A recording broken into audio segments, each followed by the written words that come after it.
दोस्तों नमस्कार। मैं एक बार फिर से आज हमारी तीसरी कक्षा है आरसीएम पाठशाला की। आरसीएम को सीखने, समझने और जानने के बारे में हम ये 90 दिन का कोर्स चला रहे हैं। मैं आपका दोस्त सुनील कागसर, मेरा परिचय मैं देता हूँ। मेरा नाम सुनील कागसर है और मैं पेशे से एडवोकेट हूँ। फ़िलहाल पंजाब और हरियाणा हाई कोर्ट चंडीगढ़ में मैं प्रैक्टिस करता हूँ। मेरी धर्मपत्नी अनीता जी आरसीएम बिजनेस में स्टार पर्ल अचीवर हैं। तो हम लोग आरसीएम को किस प्रकार से करना है, क्या है आरसीएम, इसको समझने और जानने की कोशिश कर रहे हैं। कल आपने एक बहुत ही बेहतरीन फ़िल्म देखी होगी आदरणीय दिनेश चौधरी जी की, और मैं जानता हूं कि आपको जितना मज़ा इसको देखने में आया था, इतना मज़ा तो शायद शोले फ़िल्म को देखने में भी ना आया हो। आपको खूब सारा एंटरटेनमेंट मिला होगा, खूब सारी जानकारी मिली होगी, और बहुत से साथियों को आरसीएम बिज़नेस क्यों करना है इसके बारे में भी बिल्कुल बखूबी पता चल चुका होगा। और यदि आपके घर में कोई व्यक्ति आपको रोक रहा था तो अब ये फ़िल्म देखने के बाद वो आपको आरसीएम बिज़नेस के लिए मना नहीं करेगा। तो आइए बातचीत को शुरू करते हैं। आज की जो विषय है, आज मैं आपको एक कहानी के साथ आज की ट्रेनिंग को हम शुरू करते हैं। एक बार एक गांव के अंदर, अमेरिका का एक गांव था, एक बहुत बिल्कुल सच्ची घटना है।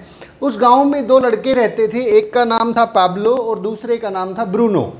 पाब्लो और ब्रूनो जब बड़े हुए तो उन्होंने अपने गांव का जो मुखिया था उसके पास जाके एक दुविधा रखी। मुखिया को उन्होंने कहा कि साहब, हम बड़े हो गए हैं, अब हमें कुछ काम करने को चाहिए, क्योंकि घर वाले अब जो है शादी करने की तैयारी कर रहे हैं, काम करेंगे तो हम आगे बढ़ पाएंगे। तो मुखिया ने कहा कि देखिए, हमारे ये एक छोटा सा गांव है, पहाड़ों से घिरा हुआ गांव है, कोई बहुत बड़ी इंडस्ट्री नहीं है, कुछ ज़्यादा रोज़गार नहीं है। हाँ, एक काम है जो आप कर सकते हैं। हमारा जो गांव है वहाँ से अभी 5 मील की दूरी पर एक झील है, और सारा का सारा गांव उस झील से पानी लेके आता है, पीने का पानी। तो आप क्या कर सकते हैं, आप उस झील से पानी लेके आएँ तो यहाँ जो रहने वाले कुछ अमीर लोग हैं वो आपसे पानी खरीद लेंगे। और ऐसा ही हुआ, उन दोनों ने उस झील से पानी लेके आना शुरू किया। बाल्टियाँ लेके जाते, हाथों में 2 बाल्टियाँ, और झील पे जाते और वहाँ से सुबह 5 बजे अपनी दिनचर्या शुरू करते, और शाम होते होते तक वो, क्योंकि 5 मील का पथरीला सफ़र था, मुश्किल से जो है 7-8 बार चक्कर लगा पाते थे। और ऐसा करते करते उनको अच्छी खासी इनकम होना शुरू हो गई। उनको लगा कि ज़िंदगी सेटल हो गई है। तो शादी भी हो चुकी थी तब तक, और धीरे धीरे करके जो है ना वो अच्छा इनकम ले रहे थे, मज़ा आने लगा था उनको। लेकिन जो पाब्लो था, उसने एक दिन, उसके दिमाग में एक आइडिया आया। अचानक से जब आप कोई काम करते हैं तो उसमें आइडिया, तो जैसे ही इसको एक आइडिया आया कि क्यों ना हम लोग जो है यहाँ झील से लेके और गांव तक एक पाइपलाइन बिछा लेते हैं। तो ये आइडिया जब इसने अपने दोस्त ब्रूनो से शेयर किया तो ब्रूनो ने कहा कि भाई देख, आइडिया तो बहुत अच्छा है, लेकिन ये इतना पथरीला रास्ता है, इतना मुश्किल काम है, ये काम कैसे होगा, ये नहीं हो सकता। अगर ऐसा होता, ऐसी कोई पाइपलाइन बिछाई जा सकती तो हमारे जो पिताजी हैं या ये जो सरपंच साहब हैं, इन्होंने बिछवा दी होती। तो यहाँ से मेरे ख्याल से पाइपलाइन नहीं बिछने वाली, हम अपने काम पे लग जाते हैं। बाल्टियाँ ढोना ही, पूरे हमारी कई पीढ़ियाँ जो है ये बाल्टियाँ ढोते ढोते गुजर गई हैं। तो ब्रूनो ने मना कर दिया, लेकिन पाब्लो अपने इरादे का पक्का था। उसने कहा नहीं, कोशिश तो करके देख लेते हैं, कोशिश करने में क्या हर्ज है। तो कहते हैं कोशिश करने वालों की कभी हार नहीं होती। तो पाब्लो ने क्या किया, वो जो रोज़ाना बाल्टियाँ ढोता था, उस बाल्टियाँ ढोने के बाद उसके पास थोड़ा बहुत 2-3 घंटे बच जाया करते थे। वो समय वो अपने परिवार के साथ लगाता था, अपनी पत्नी के साथ लगाता था, कभी सिनेमा हॉल चला जाता था, कभी जो है ना पड़ोस के गांव में रिश्तेदारी में मिलने चला जाता था, और संडे को अक्सर वो छुट्टी कर लिया करता था और कहीं न कहीं किसी आयोजन में, शादी ब्याह में, पार्टियों में थोड़ी मौज मस्ती कर लिया करता था। तो अब पाब्लो ने सोचा कि समय कहाँ से आएगा, तो उसने अपना जो ये एक्स्ट्रा टाइम था, शाम को 2-3 घंटे जो वो इधर थोड़ा बहुत बैठ के दोस्तों से गप्पे लड़ाता था, पत्नी को घुमाने लेके जाता था, उसने क्या किया, उसने वो जो एक्स्ट्रा टाइम था वो यहाँ पाइपलाइन को खोदने में शुरू कर दिया। और जैसे जैसे उसने पाइपलाइन को खोदना चालू किया तो पत्थर वाला रास्ता था, बहुत मुश्किल हुई। पहले दिन तो उसको भी लगा कि नहीं, ये तो बहुत मुश्किल काम है, लेकिन वो लगा रहा। एक हफ्ता बीत गया, एक हफ्ते में भी कोई बहुत बड़ी प्रोग्रेस नहीं थी। महीना बीत गया, महीने में भी कोई उसको लगा कि ये तो काम बहुत मुश्किल है, लेकिन वो अपने इरादे का पक्का था। उसको ये एक बात मन में बैठ गई थी कि पाइपलाइन तो मैं बिछा के रहूँगा। और जैसे जैसे करके 1 साल पूरा हुआ, तब भी कोई बहुत बड़ी प्रोग्रेस नहीं थी। 1 साल बाद अब ब्रूनो जो है, ब्रूनो इसको कहने लगा कि बच्चा क्या गलती कर रहा है, तू क्यों पागल हो रहा है। और गांव के लोगों ने भी इसको, पाब्लो को जो है पागल सा घोषित कर दिया कि ये पागल है, सारा दिन कुदाल लेके वहाँ पे। पहले ही अपनी पत्नी भी नाराज़ होगी उससे, उसके पिताजी भी उससे नाराज़ थे कि ये क्या कर रहा है। संडे को हमारे साथ बैठ के थोड़ा बहुत बातचीत कर लेता था, आजकल तो तू संडे को भी उसी पाइपलाइन पे वहाँ सारा दिन पहाड़ खोदता रहता है। तो करते करते जब 2 साल बीत गए, थोड़ी सी जो है इस पाइपलाइन में हलचल शुरू हुई और पाब्लो का हौसला बढ़ने लगा। पाब्लो को लगा कि यह सब तो मैं इस काम को कर सकता हूँ। लेकिन तब भी सब गांव वाले और ये ब्रूनो, इसके दोस्त सब खिलाफ थे, कोई नहीं मानने को तैयार था। लेकिन ये फिर इरादे का पक्का था, इसने आगे बढ़ के काम करना शुरू किया। 3 साल बीत गए, 3 साल बाद भी लोगों ने इसको मना किया, लेकिन इसने देखा कि ये पाइपलाइन तो आधे से ज़्यादा बीत चुकी है, अब तो आधा रास्ता सफ़र तय हो चुका है। देखिए, यदि आप आधे रास्ते पे जाके वापस लौट आते हैं तो वापस आने में भी तो उतना ही समय लगता है। तो इसने क्या डिसीजन लिया कि नहीं, मैं आगे ही बढ़ूंगा, पाइपलाइन को आगे बढ़ाऊंगा। इसने और मेहनत की थोड़ा सा, और इसने जो है ना अपना जो यहाँ पे बाल्टियाँ ढोने का जो काम करता था, दिन में 8 बार बाल्टियाँ लेके आता था, तो 8 की जगह इसने सोचा कि मैं 2 बाल्टियाँ कम लेके आऊँगा, पाइपलाइन पे थोड़ा सा और फास्ट काम करता हूँ। इसने पाइपलाइन पे थोड़ा और फास्ट काम करना शुरू किया। रोज़ाना जो है 2-3 घंटे की बजाय इसने 5 घंटे लगाना शुरू कर दिया कि पाइपलाइन। और करते करते 4था साल जब हुआ, ये पाइपलाइन 75% पूरी हो चुकी थी और 5वें साल में ये पाइपलाइन का निर्माण कंप्लीट हो चुका था। 100% पाइपलाइन कंप्लीट हो चुकी थी। अब यहाँ से, इस पाइपलाइन से पाब्लो ने यहाँ पे एक नल लगाया और उस नल से पानी बेचना शुरू किया। अब आप बताइए, क्या ये पाब्लो पागल था? क्या इसका आइडिया बेकार था, यूजलेस था, या फिर इसकी सोच गलत थी? माय डियर फ्रेंड्स, हम भी लाइफ में आप चेक कीजिए कि हम भी कहीं ना कहीं इसी तरह से पाब्लो और ब्रूनो किसी एक श्रेणी में आते हैं। शुरू में हम सब लोग बाल्टियाँ ही ढोते हैं, हमेशा जिस काम को करते हैं उस काम में हमें मज़ा आना शुरू हो जाता है, लेकिन क्या उससे कभी पाइपलाइन बिछने की संभावना है? कभी भी नहीं। मैं आपको थोड़ा सा अपनी स्टोरी से इस बात को रिलेट करता हूँ। मैं इसको यहाँ से मिटा देते हैं, आगे बढ़ते हैं। इस बिज़नेस में आने से पहले हर आदमी का एक ट्रैक रिकॉर्ड होता है। हर आदमी कहीं न कहीं किसी न किसी फील्ड में काम कर रहा होता है। एग्जाम्पल के तौर पे 1995 के अंदर मैंने 10+2 12वीं क्लास का इम्तिहान दिया। 12वीं क्लास का इम्तिहान देने के बाद फिर मेरे मन में आया कि मैं LLB कर लेता हूँ। मैंने रोहतक में जाके LLB में एडमिशन लिया और सन 2000 में मुझे LLB की डिग्री मिली। ये डिग्री मिली, कितना समय लगा? 5 साल। हर कोर्स 5 साल का ही होता है। बढ़िया वाला कोर्स जो होता है ना, वो अक्सर PMT 5 साल की ही होती है। शायद इंजीनियरिंग भी 4-5 साल का कोर्स होता है। 5 साल लगा, मैंने डिग्री की और मैं वकील बन गया। कोर्ट में बैठना मैंने शुरू कर दिया। कोर्ट में बैठना शुरू किया तो वहाँ क्या पहले ही दिन मुझे बहुत बड़ी इनकम आई थी? नहीं आई थी। क्या दूसरे दिन आई थी? नहीं आई थी। क्या पहले महीने आई थी? नहीं आई थी। क्या तीसरे महीने? नहीं आई थी। चौथे महीने? नहीं। 5वें, छठे, 1 साल में इनकम आना शुरू हो गया था वकालत में? नहीं। 2 साल में इनकम आना शुरू हो गया था? नहीं। 2 साल के बाद तो जो है ना, मैंने ट्रेनिंग ली। 5 साल के बाद 2 साल फिर मैंने अपने सीनियर जो एडवोकेट थे उनके साथ सीखा, यानी कि 7 ईयर के अंदर काम किया। और 7 साल के बाद मुझे जो इनकम हुई थी, मैंने अपना खुद का वकालत का काम शुरू किया और मैं जींद कोर्ट में इंडिपेंडेंट वर्किंग शुरू की। वहाँ बैठने के लगभग 2 महीने के बाद मुझे जो पहला केस मिला उसमें मुझे फ़ीस मिली 150 रुपये। कितनी फ़ीस? हैरान रह जाएंगे, 150 रुपये। समय कितना लगा 150 रुपये कमाने में? 7 साल। और 7 साल में ये बेसिक एजुकेशन भी जोड़ दें तो 12 और 7 19 साल, 19 साल। लेकिन बेसिक को चलो छोड़ देते हैं, क्योंकि बेसिक तो हर आदमी करता है, 10वीं 12वीं सब करते हैं। लेकिन प्रोफेशनल जहाँ से इनकम आनी थी, 7 साल बाद इनकम है 150 रुपये, और उस 150 में से मेरा 90 रुपये खर्च हो गया था, मुझे सिर्फ 60 रुपये बचे थे।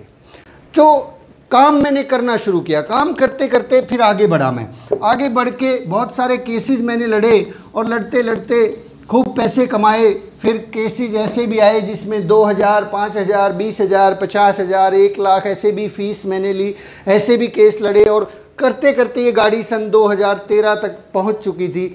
सन 2013 में अचानक से मुझे ये कहानी सुनने को मिली, मुझे ये पाब्लो और ब्रूनो के बारे में पता लगा कि इस तरह से लोग बाल्टियां ढोते रहते हैं ज़िंदगी में, लेकिन अंत में मिलता कुछ नहीं है। बाल्टी ढोएंगे तो इनकम आएगी, अदरवाइज़ बाल्टी ढोना बंद तो इनकम बंद। मैंने भी देखा कि मैं वकील हूँ साहब, कल को अगर कोर्ट में आना बंद हो जाए, किसी वजह से कुछ हो जाए, खुदा न खास्ता, तो क्या मैंने कोई पाइपलाइन बिछाई है? मैंने ये पाइपलाइन की स्टोरी आदरणीय मुकेश कोठारी जी, जो हमारी ग्रेट ग्रेट ग्रेट अपलाइन हैं, उनके प्रोग्राम में पानीपत में सन 2013 का एक प्रोग्राम था, उसमें मैंने सुनी थी। और जैसे ही मैंने स्टोरी को सुना, मेरे दिमाग की बत्ती जल गई कि सुनील वकालत को करता रहे, लेकिन साथ में पाइपलाइन बिछाने का काम शुरू कर दे। उस दिन साहब मैंने पाइपलाइन बिछाने का काम शुरू किया। ठीक वैसे ही जैसे पाब्लो के साथ हुआ, मेरे साथ भी हुआ। मेरे दोस्तों ने, मेरे वकील साथियों ने, मेरे घर वालों ने, सब ने कहा कि तू पागल है क्या, आज से पहले ऐसा कभी हुआ है? लेकिन मुझे यकीन हो गया था उन लोगों को देख के। मैं भीलवाड़ा भी गया, वहाँ जाके मैंने देखा कि वाकई में ये सिस्टम बहुत बड़ा है, और इस सिस्टम में बहुत सारे लोग कामयाब हैं, एक सक्सेसफुल ट्रैक रिकॉर्ड है। मैंने देखा कि इस बिज़नेस के अंदर जो है सतीश पंडित जैसे लोग जो है, उन्होंने केवल ये पाइपलाइन का निर्माण 3 साल से कम वक्त में कर दिया। मैंने ये भी देखा कि सुरेंद्र वत्स जैसे लोग जो PhD होल्डर हैं, जो डॉक्टरेट डिग्री हासिल किए हुए हैं, वो लोग भी इस बिज़नेस में काम कर रहे हैं। और मैंने ये भी देखा कि इसमें आदरणीय राकेश शर्मा जैसे व्यक्ति, जो स्टूडेंट लाइफ में, जिन्होंने पढ़ते पढ़ते ये डिसीज़न लिया कि मैं इस पाइपलाइन को बिछाऊंगा, मैं इस काम को करूंगा, तो उन्होंने भी इस पाइपलाइन को बिछा दिया। मैंने ये भी देखा कि दिनेश चौधरी जैसे लोग जो है, जो बहुत कम पढ़े लिखे थे, आपने कल उनका वीडियो देखा, वो लोग भी इस बिज़नेस में सक्सेसफुल है। तो मेरा भरोसा हो गया कि वाकई में ये सिस्टम काम करता है और हर व्यक्ति के लिए काम करता है। लेकिन जैसे मैंने अपनी वकालत में 5+2 7 साल के बाद जो है मुझे इनकम आना शुरू हुई थी, तो यहाँ भी एक सिस्टम होता होगा, तो मैंने उस सिस्टम को फॉलो करना शुरू कर दिया। अब बात आती है कि इस बिज़नेस से इनकम कहाँ से शुरू होती है। ये आप ठीक मान के चलें कि ये एक बिज़नेस है, ये कोई तुरंत की स्कीम नहीं है। तो माय डियर फ्रेंड्स, मैं आपको बताना चाहूँगा कि यहाँ जब मैंने 7 साल लगाए, तो इन 7 सालों में लगभग मेरा जो खर्च रहा था, वकालत की मैं बात कर रहा हूँ, वहाँ पे लगभग इन 7 सालों में 7 लाख रुपए से ज़्यादा का खर्च हो चुका था।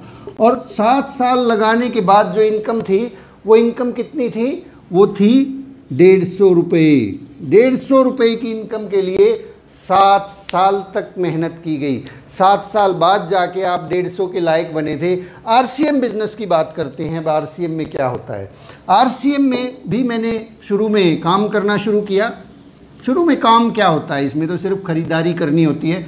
मैंने ख़रीदारी करना शुरू किया, और उस ख़रीदारी का जो नतीजा हुआ, 3 महीने बाद मेरे अकाउंट में 3 महीने बाद मेरे अकाउंट में 549 रुपये का चेक आया। आज आपको बोर्ड के ऊपर थोड़ा सा तकलीफ़ हो रही होगी, यहाँ पे जो है सही से दिख नहीं रहा है। मैं आप एक सेकंड के लिए होल्ड करें, मैं दूसरा जो है पेन लेके आता हूँ, इससे बात बनने वाली है। तो 7 साल के बाद इनकम मुझे मिली 150 रुपये। अब RCM की बात करते हैं। RCM में मैंने 3 महीने काम किया और इनकम मुझे आई 549। पहला चेक जब मुझे 549 रुपये का आया, तो मुझे भरोसा हो गया कि ये सिस्टम कहीं न कहीं बहुत बड़ा है।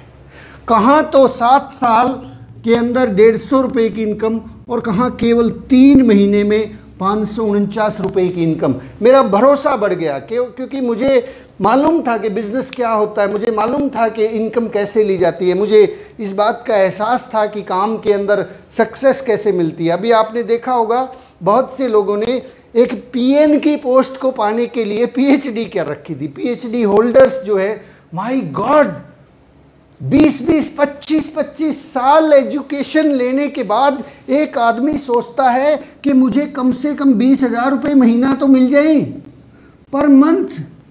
तो यहाँ अगर कोई स्टूडेंट इस बात को सुन रहा है तो मैं निवेदन करना चाहूँगा कि आप अपना टारगेट आपने जो भी बनाया है वो करिए, लेकिन साथ में आरसीएम बिजनेस को शुरू करिए। कहीं देर ना हो जाए, कहीं आपको 10 साल बाद जाके पता लगे कि काश आरसीएम कर लेता। आरसीएम में तो पाइपलाइन 5 साल में बिछाई जा सकती है। कैसे बिछी ये पाइपलाइन, आज जल्दी से इस बात को शेयर करते हैं। पहले साल मैंने काम किया, पहले महीने मैंने काम किया, इनकम का ग्राफ देखिए। फर्स्ट मंथ कुछ भी नहीं आया क्योंकि पहले महीने चेक नहीं बनता है। दूसरे महीने फिर खरीद की। तीसरे महीने जब मैंने देखा मेरे अकाउंट में पहला जो चेक था वो 549 रुपये का आया। फिर मैंने और तेज़ी से काम करना शुरू किया। करते करते करते करते 1 साल हो गया। 1 साल के बाद जब मैंने अकाउंट को चेक किया तो लगभग 24 या 25 हज़ार रुपये के आसपास इनकम आ चुकी थी। मेरा भरोसा और बढ़ गया कि 1 साल के अंदर, अभी तो मैं सीख ही रहा हूँ। वकालत को मैंने 5 साल सीखा था और उसके बाद 2 साल सीनियर के साथ लगाया था। वहाँ तो 7 साल के अंदर इनकम कितनी, 0। यहाँ 1 साल में 25,000 रुपये में मुझे मिल रहे। मेरा हौसला और बढ़ गया। मैंने और तेज़ी से काम करना शुरू किया कि वाकई में पाइपलाइन बिछाई जा सकती है। फिर क्या हुआ 23 महीने जब मुझे हुए, 23 महीने, 1 साल और 11 महीने जब हुए, तब तक मेरा टेक्निकल क्वालिफाई हो चुका था, टेक्निकल अचीवर में बन चुका था। और इनकम टेक्निकल अचीवर की जो मुझे इनकम मिली थी वो 45,000 रुपये की महीने की इनकम आना शुरू हो गई थी। तो समझिए इस बात को कि कितना बड़ा सिस्टम है। पहले महीने कुछ नहीं, दूसरे महीने कुछ नहीं, तीसरे महीने 549, 1 साल में 25,000, 23 महीने में 45,000 रुपये महीना। क्या ऐसा सिस्टम आपको मिलेगा? क्या ये पॉसिबल है आपकी किसी एजुकेशनल फील्ड में? क्या ये पॉसिबल है आपके वकालत के अंदर आपने एडमिशन ले लिया कि आप पढ़ते पढ़ते सीखते सीखते इनकम लेना शुरू कर दे? यहाँ तो मैं बात कर रहा हूँ 5 साल के कोर्स की। यहाँ 5 साल, यहाँ भी सेम सिस्टम है। 5 साल आपको सीखना पड़ेगा। अब जब मैं 5 साल की बात करता हूँ, लोगों को लगता है कि 5 साल बाद तो मैं 45 का हो जाऊँगा। भाई आरसीएम नहीं करोगे तो क्या बैक गियर लगने वाला है? नहीं करोगे तो भी 45 के हो जाओगे, करोगे तो भी 45 के हो जाओगे। पार्ट टाइम करोगे तो इसमें 45,000 के आदमी हो जाओगे, नहीं करोगे तो 45 जो भी मिल रहे उसी से गुजारा करना पड़ेगा। चलिए आगे बढ़ते हैं कि ये 45,000 की गाड़ी फिर आगे कहाँ चलती है। चलते चलते चलते चलते जब मैंने इस बिज़नेस को शुरू किया तो डिसीज़न लिया था 2013 के अंदर इस बिज़नेस को शुरुआत किया। मेरा टारगेट था कि मैं 5 साल बाद इस बिज़नेस से रिटायरमेंट लूँगा। तो लोगों ने कहा कि ये क्या बेवकूफ़ाना हरकत है, 5 साल काम करने से कभी रिटायरमेंट मिलता है क्या? कहाँ है ये रिटायरमेंट? कैसे मिलता है रिटायरमेंट? मुझे तो 25 साल हो गए काम करते, मैं तो रिटायर नहीं हो पाया अब तक। रिटायरमेंट का मतलब ये नहीं है कि निष्क्रिय हो जाओ, घाट पे पड़े रहो, कुछ मत करो। रिटायरमेंट का मतलब है कि कम से कम आपके पास एक ऐसा सोर्स ऑफ इनकम जनरेट हो जाए कि कल को खुदा न खास्ता आपको कुछ हो जाए, खुदा न खास्ता आप को भगवान जो है ना आपको बहुत पसंद करना शुरू कर दे, वो कहे कि नहीं बेटा इधर आओ, आपकी तो ज़रूरत यहाँ पर है। तो क्या होगा? तो क्या तब भी जब मैं कोर्ट नहीं जाऊँगा इनकम आएगी? तो क्या तब भी इनकम आएगी जब आप अपनी दुकान नहीं खोलेंगे? तो क्या तब भी इनकम आएगी जब आप अपना क्लिनिक नहीं खोलेंगे? तो क्या तब भी इनकम आएगी जब आप नौकरी पे नहीं जाएंगे? नहीं आएगी। करेंगे तो आएगी। ब्रूनो बाल्टी लेके आता था तो पैसा आता था, लेकिन पाब्लो ने पाइपलाइन बिछाई अगर वो नहीं जाएगा तो भी उसको तो सिर्फ टूटी का नल ही तो खोलना था। तो 5 साल मैंने काम किया, दिन रात एक किया, और ठीक 2018 के अंदर वो सीन भी आया, वो दिन भी आया कि मैं इस बिज़नेस से रिटायरमेंट मैंने ली। रिटायरमेंट का मतलब है कि अब मुझे कोई बहुत ज़्यादा फील्ड में भागने दौड़ने की ज़रूरत नहीं थी। उसके बाद मेरे काम करने का तरीका बदल गया। तरीका क्या बदल गया कि जो मैंने सीखा है वो मैंने आप लोगों को शेयर करना शुरू किया। आज मैं यहाँ पे खड़ा होकर आपसे बात कर रहा हूँ। आपको क्या लगता है ये कोई काम है? काम तो उस दिन करना पड़ता था जिस दिन एक एक आदमी से मिलने के लिए मैं 50-50 किलोमीटर जाता था, और वहाँ जाने के बाद वो आदमी प्लान को देखता था, सुनता था ध्यान से, और फिर धीरे से कहता था कि बहुत अच्छा सुनील, तू बहुत अच्छा कर रहा है, लेकिन ये मेरे काम का नहीं है। तो मैं पूछता था क्यों नहीं है तुम्हारा आपके काम का, तो कोई जवाब नहीं मिलता था। वो बस यही कहता था नहीं सोचेंगे हम, अभी मैं जो है ना मुझे थोड़ा सा काम है। फिर मैं वहाँ से बाइक उठाता था, फिर अगले 50 किलोमीटर जाता था। रास्ते में बारिश आ जाती थी, उस बारिश में भीग जाता था। दिसंबर का महीना होता था, कोई सर छुपाने की जगह नहीं होती थी। बारिश में भीगते भीगते मैं फिर 10 बजे मेरे किसी दूसरे दोस्त के पास पहुंचता था। वो पूछता कि इतनी रात को कैसे आना हुआ, तो मैं उसको कहता कि मैंने RCM बिजनेस शुरू किया है, मैं प्लान दिखाना चाहता था। तो मेरी शक्ल की तरफ देखता कि क्या पागलपन है, तू पागल हो गया है क्या? और फिर मैं उसको प्लान दिखाता, 11 बजे तक प्लान दिखाता, और फिर उससे कहता कि नहीं मुझे तो निकलना है, मुझे तो आगे जाना है। तो फिर और गहरी और घूर के नज़रों से मुझे देखता कि कहीं कोई भूत का साया तो नहीं है तेरे ऊपर। लेकिन मैं रुकता नहीं था, क्योंकि मेरे पास टाइम सीमित होता था। 5 बजे तक वकालत करनी थी, घर चलाना था, उसके बाद ही तो टाइम बचता था। तो 11 बजे फिर मैं अपने किसी रिश्तेदार के घर पे पहुंचता था, कुंडी खड़काता था। वहाँ जाके फिर मुझसे यही सवाल पूछा जाता था कि क्या आफत पड़ गई थी? आफत ये थी कि डिसीज़न ले चुका था कि 5 साल के अंदर अंदर अपने परिवार को फाइनेंशियल सिक्योरिटी दिलवा के रहूँगा। तो माय डियर फ्रेंड्स, ये जो बिज़नेस है ये एक बिज़नेस है। हमें इस बिज़नेस के अंदर सही तरीके से काम करना है। हम किसी भी फील्ड में हो सकते हैं, उस फील्ड के हम प्रोफेसर हो सकते हैं, उस फील्ड के हम धुरंधर हो सकते हैं, लेकिन ये एक बिज़नेस है, इसमें थोड़ा सा समय लगता है। थोड़ा सा नहीं, बहुत थोड़ा लगता है। आप ट्रेडिशनल बिज़नेस को देखेंगे उसके मुकाबले तो यहाँ समय ही कुछ नहीं लगता। तो यहाँ एक ऐसा सिस्टम है जहाँ हमें सिस्टम को फॉलो करना है। हर चीज़ को 100% जैसे जैसे बताया जाता है उसी प्रकार से फॉलो करना है।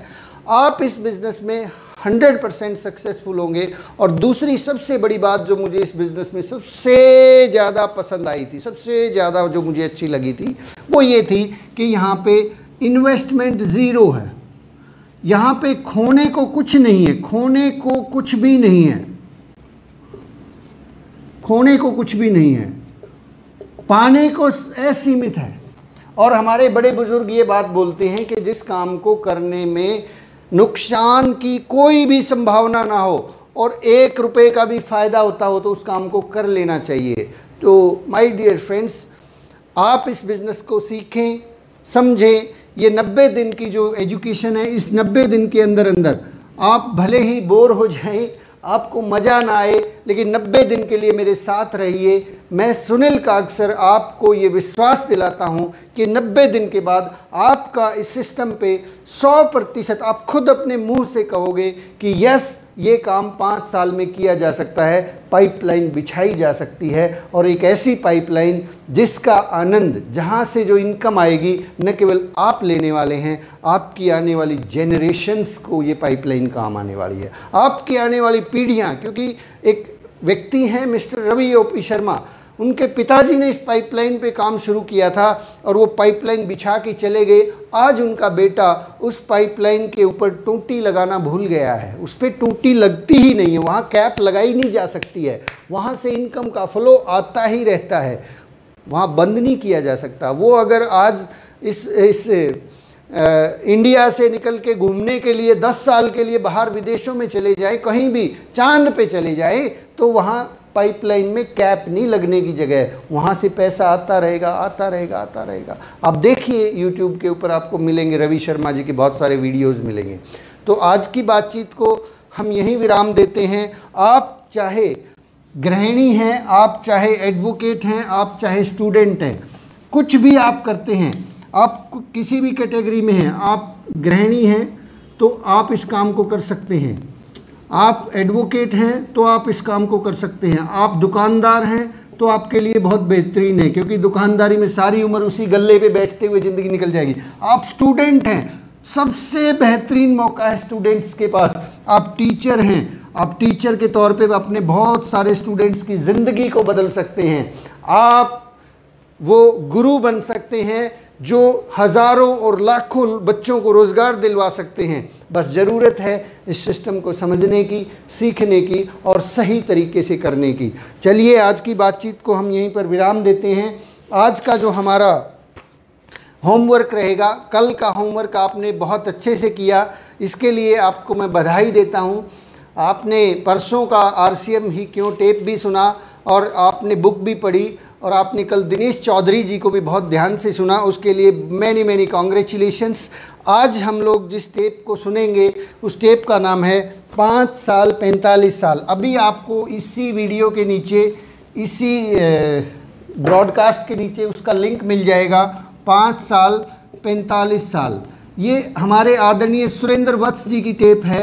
ये वो व्यक्ति हैं जो PhD होल्डर हैं, ये वो व्यक्ति हैं जिन्होंने इस बिज़नेस को बिल्ड किया, जो इस बिज़नेस के डायमंड हैं, जो इस बिज़नेस के रियल डायमंड हैं, जिनका एक चैनल है चैट विद सुरेंद्र वत्स, जिनको हज़ारों लोग फॉलो करते हैं। न केवल RCM के लोग फॉलो करते हैं, बहुत सी कंपनीज़ के लोग फॉलो करते हैं। इनके चैनल पर हिंदुस्तान की बड़ी बड़ी हस्तियां आके अपना बातचीत रखती हैं। अभी 2 दिन पहले विवेक बिंद्रा जी, जो इंटरनेशनल लेवल के ट्रेनर मोटिवेटर हैं, उनको आपने सुना, ये उनकी टेप है। ये बताएंगे कि 45 साल का काम 5 साल में कैसे पूरा किया जा सकता है, कैसे पाइपलाइन का निर्माण होता है। तो एक बार इस टेप को ज़रूर सुनना। 2 पार्ट हैं इसके। और दूसरा, हमारी जो बुक चलती है उस बुक के अंदर बनिए नेटवर्क मार्केटिंग मिलेनियर का जो चैप्टर नंबर 2 है, सिस्टम को 100% समर्पण, सिस्टम को 100% समर्पण, ये वाला चैप्टर आप पढ़ेंगे और इसको पढ़ने के बाद आप इसके ऊपर मनन करेंगे, ध्यान करेंगे कि क्या कह रहे हैं दीपक बजाज जी।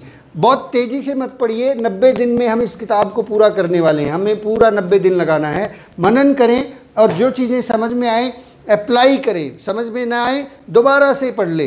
तो माय डियर फ्रेंड्स, अभी हमारे पास केवल 1 मिनट बचा है। इस 1 मिनट में मैं आपसे रिक्वेस्ट करूंगा कि आप इस चैनल को सब्सक्राइब करें, लाइक करें, शेयर करें, ताकि बहुत से लोगों तक ये जानकारियां पहुंच पाएँ।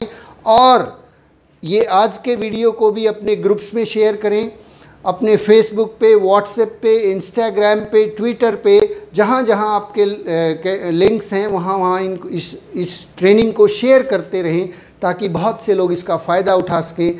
मैं आपका दोस्त सुनील कागसर कल फिर से आपसे मिलता हूँ ठीक 6:30 बजे एक नए एपिसोड के साथ, ट्रेनिंग नंबर 4 के साथ। Thank you very much.